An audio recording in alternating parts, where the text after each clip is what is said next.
2013 Volkswagen Tiguan, just working through a rough running engine situation here. It had multiple cylinder misfires. So we checked the plugs. They were aged and they had never been changed. So that made sense to change them. But the running symptoms continued here. And I tested the positive crankcase ventilation valve here and it did fail. The easy way to check this is to pop this off right here. And how to do that, just it's easier to show you this way. There's these ribs here. You just squeeze in and you can get the barbs off and it just slides out. But you'll want to do it on this side and then rotate the hose up, give it a clean with a rag and then physically blow on it. And if you can blow air through this valve, that means you got a bad check valve. So this is the old one here and I'll see if it'll pick up the sound here, but I'm going to blow on this.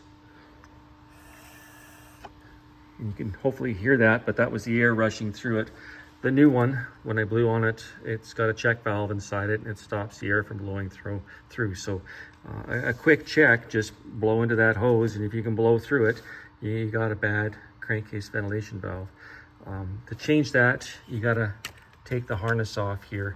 Bit of a pain with these clips with Volkswagen. Just be careful. If you got a little pick or something like that, you can reach in behind there, pry down just lightly, and with your other hand work it back and forth and slide it back.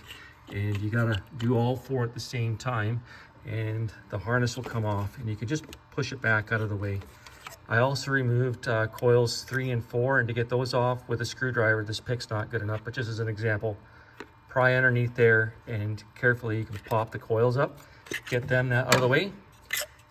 They are different, so don't get them mixed up. 3 and 4 aren't the same coils.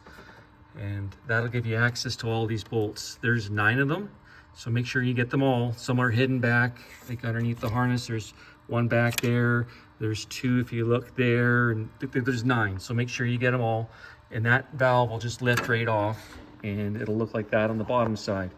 You'll have trouble with one little part here that doesn't come off with it, and that's this valve. And once it's loose, you can lift up. It looks just like that. So you can lift up on it, and then you got to pull this valve just straight out from it, and it goes inside that hole right there. So it's a straightforward repair. You can do it with just a couple of tools, and it should save you a lot of money from going to another shop and getting that diagnosed. So the diagnosis for this, like, you got a check engine light, you got cylinder misfires, you got lean codes and a vacuum leak. Pop that up there, clean it off, blow into that hose. If you got air going through it, you got a bad valve. That's what needs to be changed.